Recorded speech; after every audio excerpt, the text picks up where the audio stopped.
It's Tawila Radio and TV where facts count. Oli ku Tawila Radio, Tawila TV. Johnson Sengendo nga nze ndi emabegawo muzindalo okubeera nga mbabuuzaako olunaku luno olwaleero.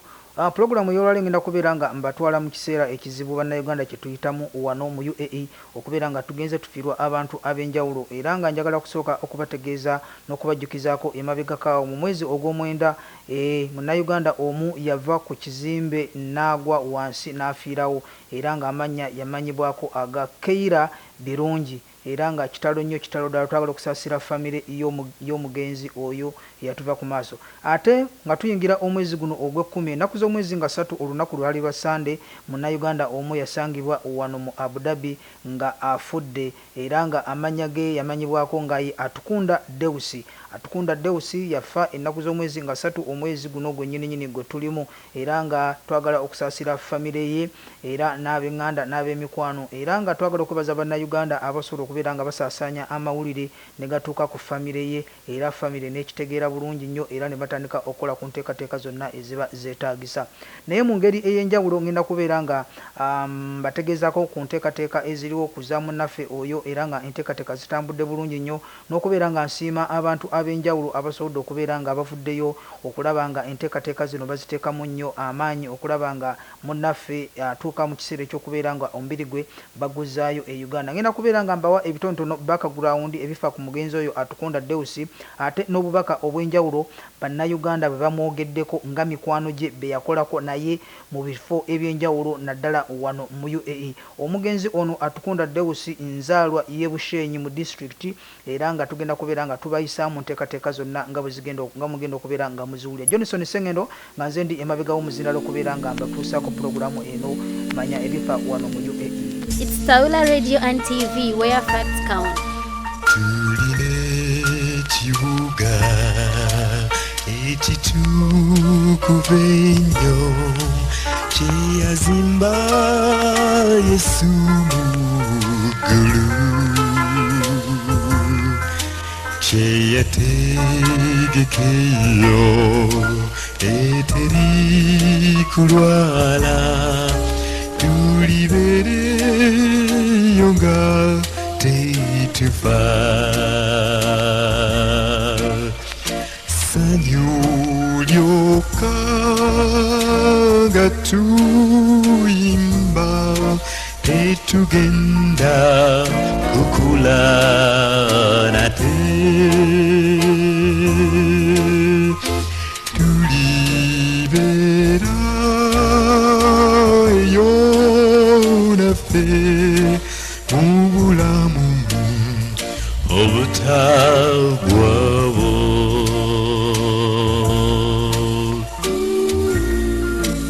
It's Tawila Radio and TV where facts count. Bannayuganda bwe bamanya okufa kwa muganda waffe oyo Atukunda Deusi era abantu ab'enjawulo abavunaanyizibwako naddala Next of Kin kyasangibwa nga wa wano ali mu UAE era nga naye yategeezebwako ne bannayuganda abamu abasobola okubeera nga banguwa mbagirawo okusookera ddala njagala okwebaza abakulu abasookera ddala okutuukirawo ddala mu kifo n'okumanya biki ebigenda mu maaso okwali Nasifu Lubega ng'oyo awangalira Rush Alkaima yayangwa yavuga emmotoka n'ajja wano mu Abu Dhabi okulaba enteekateeka zonna n'okukakasa nti ddala munnaffe atuvudde ku maaso okuko kwali Brian Kizza Kamuli naye yajja n'alaba ddala biki ebitambula n'okukakasa ddala nti munnaffe atuvudde ku maaso okwenteeka muganda waffe Blasio tuyaheebwa naye yaliwo nnyo era nga oyo yakolanga era yakoze nga Next of Kin asobodde okubeera nga atambuza ebintu byonna wano okulaba nga enteekateeka zonna zitambula bulungi ez'okulaba nga omubiri gw'omugenzi guzibwayo ye Blasio tuyaheebwa. Ngenda kubeera nga mbayisa mu kiseera eky'enjawulo bannayuganda ebimu ku bye baayogera ku mugenzi ono Deusi Atukunda nga alina erinnya erya Facebook King Rabs Deus King Rabs nga yatuva ku maaso era njagala mbategeeze nti no bannayuganda naddala be yakola nabo mu kusooka ddala bakola olukuŋŋaana oba okukubaga okwawamu era obubaka bino ebimu ku bye bamwogerako mu kiseera ekyo. Amannya gange nze Kangave Ahmad Musazi nga nkola ne kampani ya GCC Gulf Contractors nga ndi mu stores management. Baganda bange mwenna abazze mu kkungubaga kuno okwa muganda waffe Dennis Atukunda mbaaniriza nnyo, abavudde Dubai, abavudde Rasul Khaima, nammwe ab'omu Abu Dhabi wano. Kitalo nnyo nyini ddala ekya muganda waffe yatuvuddeko. Muganda waffe Mukama Katonda yamujjuludde, naye twafunye ensisi y'amaanyi nnyo ffenna gye twabadde, era ekyatulimu ekiseera ekyagenderera. Naye tusaba Mukama Katonda abeere nga amusonyiwa ebyo byamusobako. Tusanyuse mwenna okujja okubeerawo, okubeera nga tugungubwira wamu. Muganda waffe ono twakola naye ebbanga ddene, nga musajja mwesimbu, omusajja ow'ekisa, omusajja ayagaliza. Ne tubeera naye ebbanga ddene, nze nakolako naye mu Al-Ain nga tubeera naye mu sitowa. Ebbanga we yaviira n'agenda ku head office. N'ebbanga linamala ne Deus Atukunda, ye musajja yali ow'empisa, omusajja ali hambo, omusajja ow'amazima. Kuba sitowa gye twakulirangamu ng'ebeeramu ebintu kumpi nga biri mu bukadde. Ne n'olunaku n'olumu saamulabako ng'alina ekintu oba kyakutte nti oba kino oba okubaako n'amagezi n'aga nti oba tukole bwe tuti. Omusajja abadde atya nnyo Mukama Katonda, era tufiiriddwa nnyo omuvubuka omuto. Era nja kwebaza nnyo baganda bange mwenna abakoze kye bakoze. Neebaza muganda wange Nasifu Lubega, ye yagenze mangu ku sipiidi n'abeerawo okusobola okulaba nti no postmortem mwene ekolebwa nga waali. Neebaza muganda wange Jjajja Ibu, era naye yakoze omulimu ogw'amaanyi ennyo, wamu ne muganda wange Sseŋŋendo abasobodde okulaba nti nno mutuuka ku poliisi okusobola okulaba nga mukwatagana n'abasawo okukola ku nsonga eno. Neebaza baganda bange mwenna abazze ababaddewo mu nsonga eno nga tukusala amagezi okulaba butya bwe tunaasendinga off muganda waffe okusobola okulaba nti atuuka eka. Musaba maama waffe ne baganda baffe mugume, Mukama abagumye mu kigezo kino kye yatuleetedde, era tubeere bagumu. Twongere kusabira muganda waffe mu lugendo lwagenzeemu, Mukama asobole okubeera nti nno alumuyisaamu, amulamuze ekisa. Mwebali nnyo, mwebali eddala abazze mwenna, era nja kusaba tusobole okulaba nti nno omuganda waffe nga tannaba kugenda kubeera nti bamutwala, tujja kubasaba mwenna mubeerewo ku send off, tumukubeko eriisa erivannyuma tusobole okulaba nti ensonga eyo twakasiza ddala bulungi nnyo. Era ne mbeebaza mwenna contributions ze mukoze, mwebali nnyo, mwebalire ddala. Hi everyone, hi, I'm Daniel.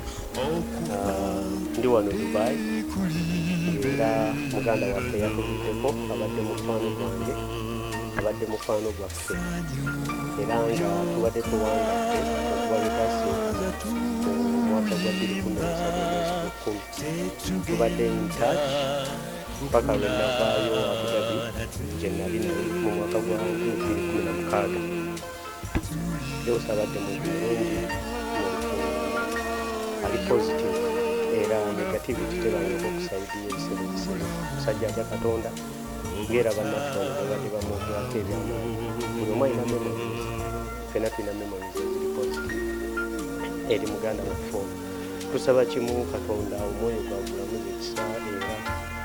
amusaasire byamusobako. Tusiima nnyo famire n'emikwano gyonna tusobodde okukola, era tusabe buli kimu famire Katonda abagumye.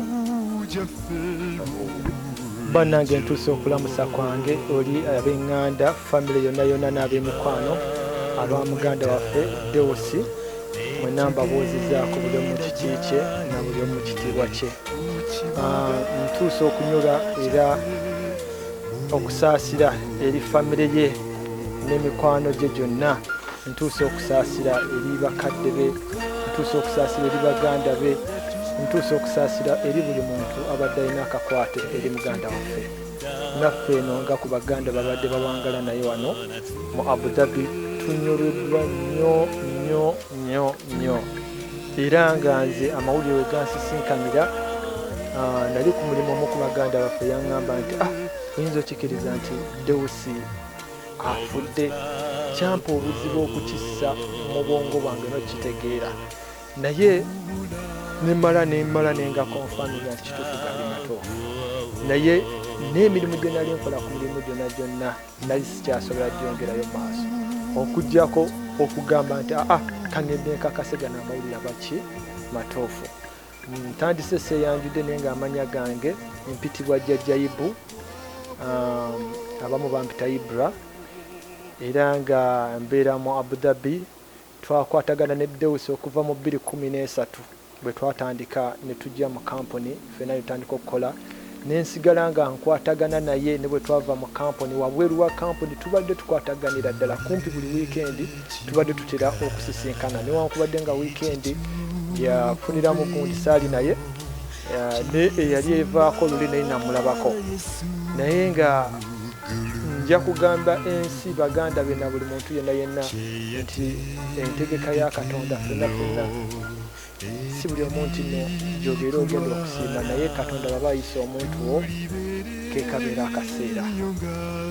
Sijja kwekwasa nti oba abadde mulwadde abaki, entuuko eba ntuuko. Buli muntu yenna tulina ffenna essaawa yaffe lwekoma. Nange kamwa koogera nyinza okuva mu ddakiika 10 lwe kagenda oyanga okukoma, oba mu ssaawa emu, oba mu nnaku 2, oba mu wiiki, oba mu mwaka. So entegeka ya Katonda bwetyo bwebeera, era tusigala tugamba bugambi tya Mukama amusonyiweko ebyasoba byonna, Mukama agume abantu be, era mu Abayisiraamu tuba tugamba inna lillahi wa inna ilaihi raji'un. Tumusabira kimmanyi bw'oba owuliriza buli mboozi ya buli muntu ku bibadde bimukwatako, kiragira ddala nti nno alwedde yatuuse dda mu ggulu ali ne bamalayika. Era kino kibeera ekyokuyiga eri omuntu yenna.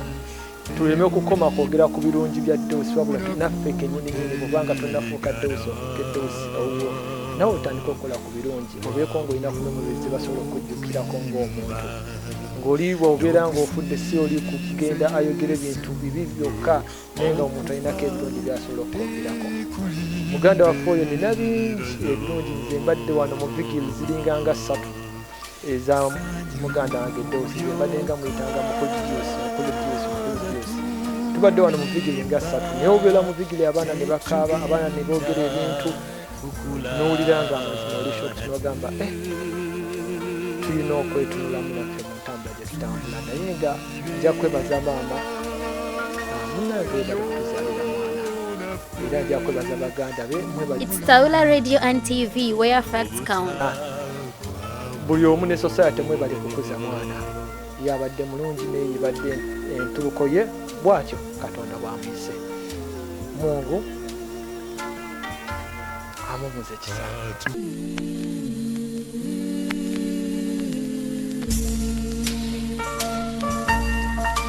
Tuline kibuga ekitukuvu ennyo kyeyazimba Yesu mu ggulu, kyeyategeka eyo eteri kulwala, tulibeereyo nga tetufa. Sanyu lyokka nga tuyimba, tetugenda kukula nate, tulibeerayo naffe mu bulamu obutagwawo. Amanya Nsereko Benoni, nsinzidde wano Dubai. So mbadde nkola ne mwami, nakolako ne mwami Deusi okuva nga 2014 mpaka 2015. Yali akola mu department ya QAQC, nze ndi mu department ya Documents Control Management. So mu bbanga namanya ng'omwana ow'empisa era omusajja omukozi ennyo, era twasambanga wamu akapiira. Ebiseera ebimu yali musajja ng'ayagala nnyo ebintu bya fitness, ng'ayagaliza nnyo banne, era nnyoleddwa nnyo okulaba nga munaffe atugenzeeko bw'atyo, era nkiwa gy'agenze Katonda ajja musalira bulungi nnyo, era nsaba famire ye Omukama agigumye. Birange ebyo. Mbalamusizza bannyabo abassebo. Amannya gange mpitibwa Omwami Derrick Bukenya era nga nsinziira Abu Dhabi. Njagala kwogera ensonga ntono nnyo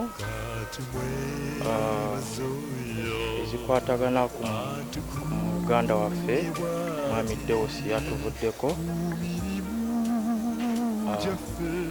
Omwami ono mbadde mukwano gwe fiira bulago, naye okumala akabanga akatabadde kanene nnyo. Naye nga ebiseera byange nga mujja kwogera asooke njogere ku ngeri gye nasinkanamu Mwami Deusi era abadde mukwano gwange. Omwami Deusi twalina omwami bamuyita Raymond yasobola okumunyanjulira emyaka si mingi nnyo emabega, era naddamu olaba Mwami Deusi ebiseera ebyo twali tetunaafuuka mukwano gwaffe, twali tetunaafuuka ba mikwano nnyo munda nga mu kaseera mwanviiriddeko, naye emabegako awo nga nakamala okufuna driving license yange,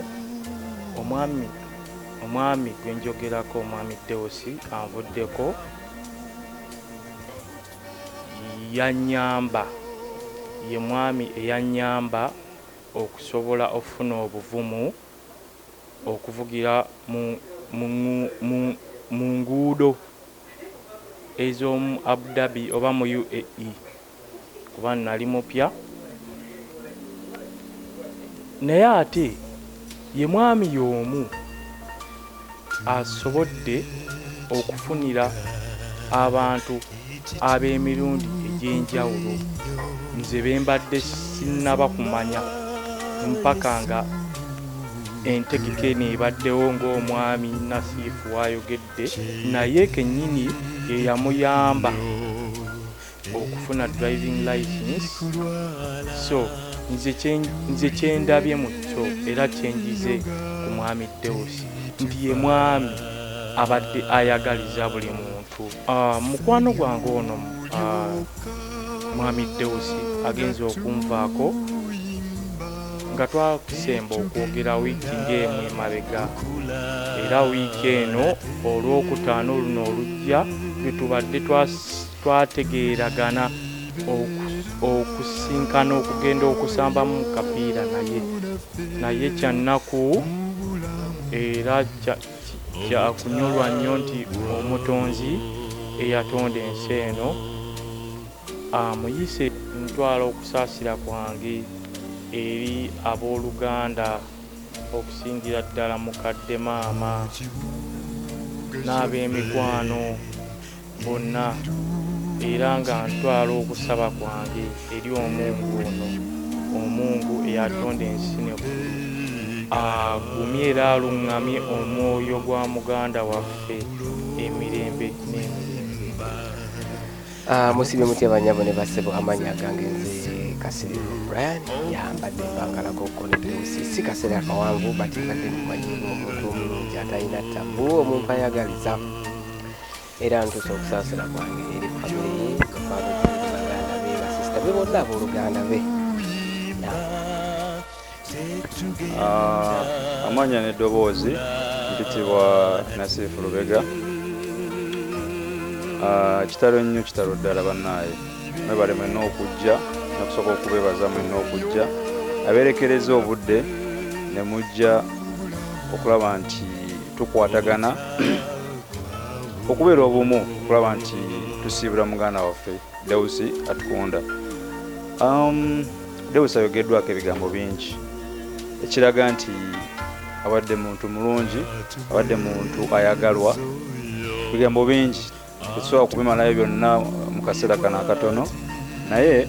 nja kukoonako obuntu bubiri, kamu oba bubiri ndakiika emu. Omusajja oyo kyensinga okumujjukirako nti musajja wa mazima ate atya Katonda era nja kwebaza nnyo maama waffe omulungi okutukuliza omwana oyo kubanga yali ayagala nnyo Katonda ne baganda be. Mwebale nnyo kukuza mwana oyo ng'atya Katonda n'okuba nti muntu ali hambo, muntu akonnekitinga na buli muntu. Nze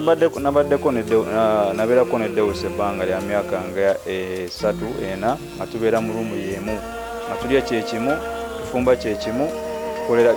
obudde bwe tugenda bwe bumu era bwe tukomawo bwe bumu. Tukwatagana nnyo era tubadde nga ffenna almost buli weekend. Ne weekend eno saasobola kumulaba oba oliawo nga simanyi nti lwe lugendo olusembayo. Musajja abadde ayagala nnyo omupiira muna Manchester, aŋŋambe bwe ntyo nti musajja abadde alina positive energy. Nze naganya okumwoninga, yes kyanshokinga ne naganya okumwoninga lwansonga musajja yali ampa positive energy buli wembeera, buli mulako bwe nti mba musanyufu. So musajja yali ayagala nnyo kusamba akapiira ate nga ali competitive nnyo, omusajja w'amaanyi, naye Katonda yamuyise alina pulaani ezisinga ku ffe zetulina, era tusaba Katonda mulamuze alamuze omwoyo gwe n'ekisa, ate n'abazadde n'ab'eŋŋanda n'ab'emukwana nabo abagumye nti ffenna lwe lugendo. So n'obubaka obwo banaye muzikirize mbasiibule nti Deusi wumula mirembe. Amanya agange bantuta mukulu Raymond Male Nsereko. Kati kyensookera ddala okwagala okwogera, it's about the last moment, kubanga nze omu ku mikwano egyasembeyo okufuna the last moment ku mukwano gwaffe oyo, muganda waffe oyo yatuvuddeko obuvannamiro mu nsonga buli omu yewedda gyatakkiriza, mu ngeri yonna yona buli omu ewedda gyatakkiriza. Everyone will not believe it, but kyenjagala okwogerako kwe kubimu, kubanga nze muntu eyakwatagana ne Deusi nga yakayingira kampani yaffe gyebadde bayita Securitech, era nze nali nkolanga kankyogere nga lebala nga helper, era nga nze bwe nakwatagana ne mukulu Deusi bwe bati, mukulu Deusi nansembeza kubanga ye yali mu department endala y'amaanyi mu office, nansembeza mu department ye nemmulaga nti nze mmanyiiko ku kompyuta, era mukulu Deusi nansembeza nensobola okubeera nga ba management yaffe n'agitegeeza nti omwana amanyiko bwekiti ne bwekiti, omukulu amanyiko bwekiti ne bwekiti, ebatusembeza nekisobola okubeera nga nange ntandika okubeera assistant wa mukulu Deusi. Era okuva olwo netuba nga tukwataganya ennyo, ne ŋŋamba nti ono omusajja ddala mulungi nnyo ddala. Kaakati ku nsonga y'okufa kwe, kubanga nze by then nasembayo okwogera naye ku Friday, actually Friday we nasembayo okwogera naye, era ku Friday twamiitinga lwa nsonga emu tetwamiitinga kyamaanyi nnyo, naye ku Lwokuna nali naye, ku Lwokuna nga tumaze okukola nali naye for a bit a long time. Amanya gange nze Akram.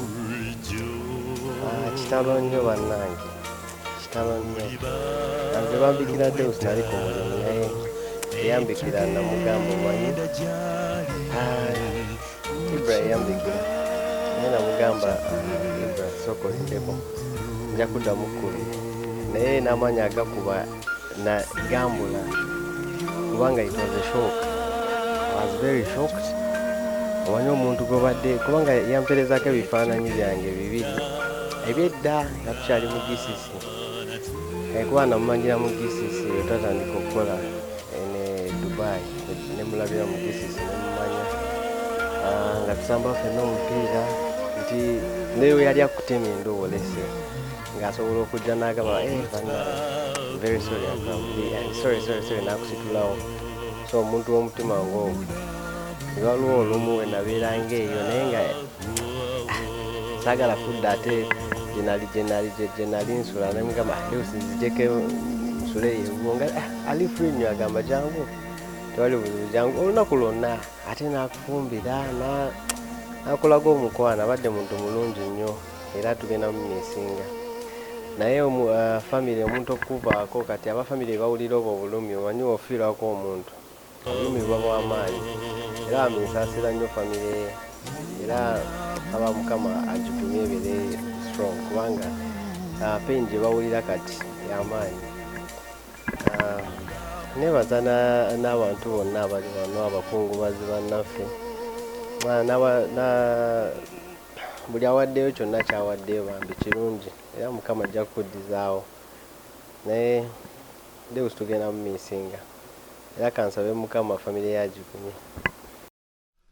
God be with you till we meet again. By his counsel's guide uphold you. With his sheep securely fold you. God be with you till we meet again. Till we meet,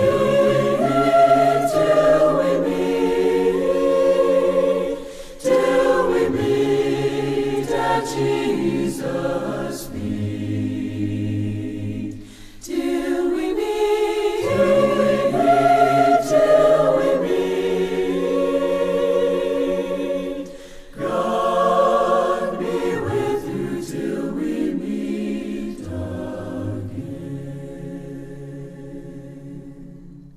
mu ngeri ey'enjawulo ngenda kubeera nga mbategeezaako ebitonotono bye tuyinza okubeera nga tumanyi ku mugenzi oyo generale abantu bagenzi bamwogerako nga omugenzi oyo yava Uganda mu kifo ekyo kyembagambye yaviira Mbalala naye nga yali amaliriza university awo Mbalala University Science of Technology Western Uganda era nga yasomerako ne ku St Mukasa Preparatory Seminary Mushonga aneku St Kagwa Busenyi High School naye nga abatonotono abasobola okubeera nga basindika obubaka obw'enjawulo obuwandiike obw'okusaasira eri famire y'omugenzi mubaddemu abantu ab'enjawulo bengenda okubeera nga mpitaayitamuko wano mubeere nga mubategeera kubanga yakola nabo era nga ekyamazima bamwebaza n'okwebaza abazadde be ebirungi byonna bye bateeka mu mwana oyo atuvuddeko ng'abadde mpagi nnene nnyo era nga awagira banne era nga abaagala nnyo abamu bamwogeddeko ebintu eby'enjawulo naye basoose omwogerako nti yasooka okujja no mu UAE yatandika okukolera mu kifo kye bayita Al-Ain nakyo nga kisangibwa mu Abu Dhabi naye nga kyesuddeko kilomita eziwererako ddala era nga bamwogeddeko nti bwe baali bakajja mu kampani nga bo y'omu ku bantu abasooka okunoonya ekifo ekisinzibwamu musajja ono abadde wanzikiriza ya Bukatuliki era nga y'omu yasooka okunoonya ekifo we basobola okugenda ne basinza ne batenda Katonda waabwe ng'era ye yazuula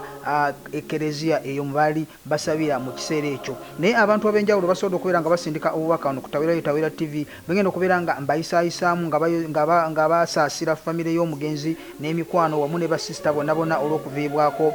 muganda waabwe mwannyinaabwe mukulu waabwe omwana waabwe kitalo nnyo kitalo ddala era nga obubaka obumu bwengenda okubeera nga nsomako wano bwe buno ngenda kubeera nga mbuyisa mu bwangu nnyo era nga bw'omulaba ekifaananyi ekyo eky'omugenzi yoyo omwami eyatuva ku maaso mulimu Pius Kamunana nga naye asindise obubaka bwe obw'okusaasira mulimu Kamomo Peter nga asinzidde Uganda nekubeerako Benoni nga asinzidde Uganda naye asindise obubaka obw'okusaasira Vincent Kizito naye asindise obubaka obw'okusaasira kuliko Salim Muhammad naye asindise obubaka obw'okusaasira nga asaasira famire y'omugenzi okubeerako Kawaga Andrew nga asinzidde wano mu kibuga ekya Abu Dhabi naye asinzidde asindise obubaka obw'okusaasira ne kubeerako ne mukulu Nafutaali Iradukunda naye asindise obubaka obw'okusaasira asasidde nnyo famire y'omugenzi ne kubeerako John Bosco naye ng'asinzidde mu kibuga ekya Dubai naye asindise obubaka obw'okusaasira n'asaasira nnyo famire y'omugenzi Mate Joseph ng'asinzidde Dubai naye asindise obubaka obw'okusaasira okwo kwoteeka Semwanga Akram naye nga we Dubai asindise obubaka obw'okusaasira eri famire y'omugenzi Kintu Michael naye asindise obubaka obw'okusaasira ng'asaasira famire y'omugenzi olw'okuvibwako omuntu waabwe ow'amaanyi ate omwana abadde akyali omuto ennyo Semakula Joseph naye nga we Dubai asindise obubaka obw'okusaasira Yes, ne Nasifu Lubega ngo yasookera ddala okutuuka mu kifo we baali batadde muganda waffe oyo ng'amaze okussa omuka ogw'enkomerero okakasisa ddala nti yoyo omuntu gw'amanyi ne Brian Kizza Kamuli Jjajja Ibu naye ng'asinzidde mu kibuga ekya Abu Dhabi naye asindise obubaka obw'okusaasira era n'asaasira nnyo famire y'omugenzi ne kubeerako n'omukulu Mugerwa Ddaani ng'ali Dubai naye asindise obubaka obw'okusaasira era asaasidde nnyo famire y'omugenzi era ne kubeerako Bright Nkulunungi naye ng'asinzidde Uganda naye asindise obubaka obw'okusaasira Hassan Byaluhanga asinzidde Kata naye asindise obubaka obw'okusaasira n'asaasira nnyo famire y'omugenzi wamu ab'enganda abakono ebimukwano Zavida Fikisa asinzidde wano mu Abu Dhabi naye asindise obubaka obw'okusaasira era n'akubagiza nnyo famire y'omugenzi Dennis Jebrief ng'asinzidde Uganda naye asindise obubaka obw'okusaasira ne kubeerako Kasobya Jonathan naye asindise obubaka obw'okusaasira okwo n'oteekako omukulu Talemwa Robert naye asindise Talemwa Robert Abdul naye asindise obubaka obw'okusaasira n'asaasira nnyo famire y'omugenzi era ng'oyo asinzidde mu kibuga ekya Abu Dhabi tugenda kubeera nga tusoma obubaka bonna mu ngeri efaanaganako bweti Johnson Sengendo nga nze ndi emabega w'omuzina okubeera nga mbatuusa ku pulogulaamu eno era n'okubategeeza enteekateeka zonna nga bwe zigenda okubeera nga omugenzi ono atwalibwa era nga omubiri gwe guzibwayo e Uganda. Nga bwe nnyongera okubategeeza enteekateeka nga bwe zigenda okubeera mujjukire nti omugenzi ono yazaalibwa ennaku z'omwezi nga 31 omwezi ogw'E12 mu 1987 era Katonda n'asalawo amujjulire mu bulamu buno obw'ensi eno ku lunaku olw'Essande ennaku z'omwezi nga 3 omwezi ogw'E10 wano mu kibuga ekya Abu Dhabi. Enteekateeka z'okuziika ziyimiridde bwe ziti njagala okubeera nga mbategeezako mwe mwenna abali e Uganda ate nammwe abali wano musojja kusobola okubeera nga muzigoberera zijja kubeera online era tujja kubeera nga tusharinga link eno musobole okubeera nga mugoberera enteekateeka z'okuziika olunaku olwokuna zijja kubeera nga ennaku z'omwezi 14 olw'eggulo awo tusuubira nti omubiri gw'omugenzi gujja kubeera nga gutuuka mu nsi y'e Uganda era nga ennaku z'omwezi nnyini 14 omwezi guno ogw'E10 wajja kubeerawo okusabira omwoyo gw'omugenzi awo embuya bagiyise ladies bagiyise Our Ladies of Africa Mbuya Parish Kampala ensaawa zijja kubeera 11 ez'olweggulo ate ku lunaku olwokutaano omubiri gw'omugenzi gujja kuba gwolekerwa okugutwala mu kifo we gunaaterekebwa era nga bajja kuba bagenda mu kifo kye bayisa Kikuba Luholo Bushenyi District era wajja kubeerawo okusaba ku ssaawa 10 ez'olweggulo okusabira omwoyo gw'omugenzi ate olunaku olw'enkeera ku Saturday ennaku z'omwezi zijja kubeera nga 16 omubiri gw'omugenzi gujja kuba gugalamizibwa ku bijja by'abajjajjaabwe awo Ruhero Sel Kibula Village Ruholo Ward Central Division Bushenyi Ishaka Municipality Bushenyi District era nga kusaba kujja kubeera nga kutandika ssaawa 4 ez'okumakya twagala okwebaza mwenna abasobodde okubeera nga mubeerawo mu mbeera eno mujjukire omugenzi yafa ennaku z'omwezi nga 3 era abantu badde bakungubaga abadde bagumya famire y'omugenzi buli lunaku awakaawo twagala okubeera nga tubeebaza mwebale byonna bye mukoze ngenda kubeera nga ate nnyongera okwongerayoko ku bubaka buno obw'enjawulo obw'abantu bwe basindise wano okubeera nga bakumaakuma n'okusaasira famire y'omugenzi kuliko omukulu Sheikh Kangave Ahmed nga asinzidde mu kibuga ekya Abu Dhabi naye asindise obubaka obw'okusaasira ne kubeerako Nabothi Kamwine nga asinzidde RA naye asindise obubaka obw'okusaasira Moses Mutesaasira nga asinzidde RA naye asindise obubaka obw'okusaasira Michael Twino Mugisha asinzidde Uganda naye asindise obubaka obw'okusaasira asaasira Ivan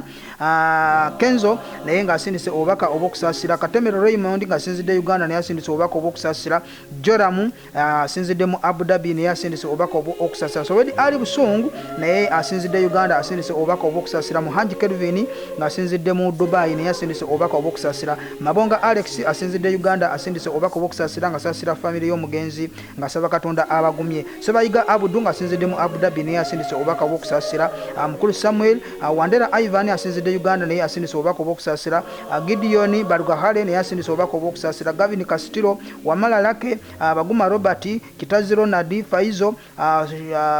Shafik naye asindise obubaka okusasira Kankunda James Evarist byesigwa naye asindise obubaka okusasira okwoteeka Eddie naye asindise obubaka okusasira Raymond naye asindise obubaka okusasira Kampegano Jackson naye asindise obubaka okusasira Nowe Richard naye asindise obubaka okusasira Sari Robert naye asindise obubaka okusasira okwoteeka Joseph Sekizivu naye asindise obubaka okusasira Matovu Frank naye asindise obubaka okusasira nokubeerako ne Ali Homak naye asindise obubaka okusasira okwoteeka Clever naye asindise obubaka okusasira wamu ne Maliki wamu n'ebikolwa Ali era neiga basindise abantu banyinyo abasindise obubaka okusasira naye ngenda kubeera nga nkomawo n'olunaku kuno olwaleero naye nga njagala okubategeeza nti omubiri gw'omugenzi gugenda kubeera nga gutwalibwa ennaku z'omwezi zigenda kubeera nga 14 olunaku lugenda kubeera lwakuna katusabe Katonda byonna enteekateeka zitambule bulungi era nga tusuubira okuziika kujja kubeerawo ennaku z'omwezi nga 16 erujja kubeera lunaku lwa Saturday awo Bushenyi district Johnson Sengeno nga nze ndi emabega omuzendo okubeera nga mbategeeza ebifa mu programu eno era n'okubategeeza ebifa wano mu UAE.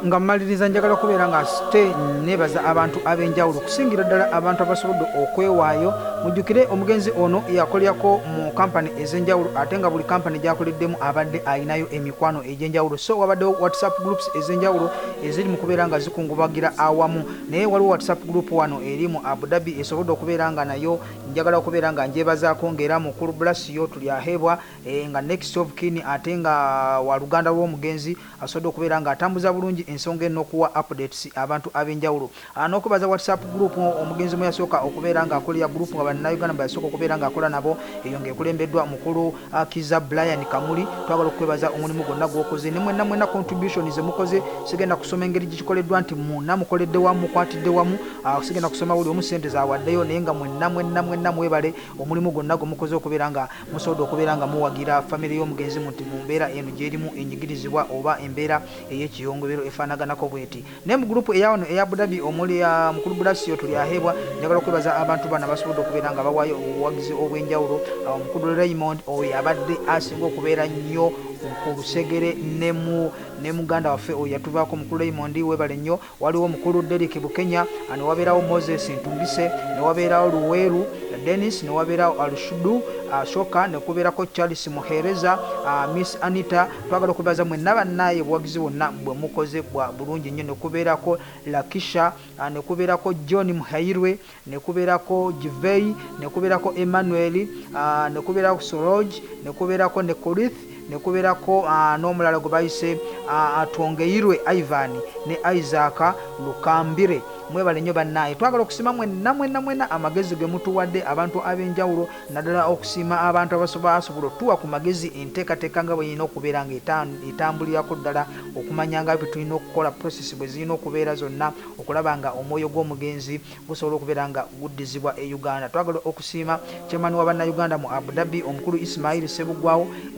yatuwa methods oba engeri yonna gye tuyinza okutambuzaamu enteekateeka zino ate n'okwebaza mukulu lawyer Ibrahim oyo nga ye council waffe wano mu Abu Dhabi atuyambako mu nsonga z'ebyamateeka era nga twagala okubasiima mwenna emirimu gyonna gye mukoze okulaba nga enteekateeka zino zitambula bwezi twagala okwebaza kampani omugenzi mwabadde akolera eyeeyama okubeera nga enteekateeka ez'okuzza omugenzi zikolebwa era nga bamaze dda okuteekateeka buli kimu okulaba nga ennaku z'omwezi ezo ennaku ku lwokuna omwoyo gw'omugenzi gugenda kubeera nga gutuuka e Uganda. Johnson Sengendo wano sigenda kubanga nsukkawo, njagala okubagaliza ekiseera kirina okusaasira famire y'omugenzi. Ekiseera kino kyeyitamu, Katonda abagumye, mubeere bulungi, mweraba.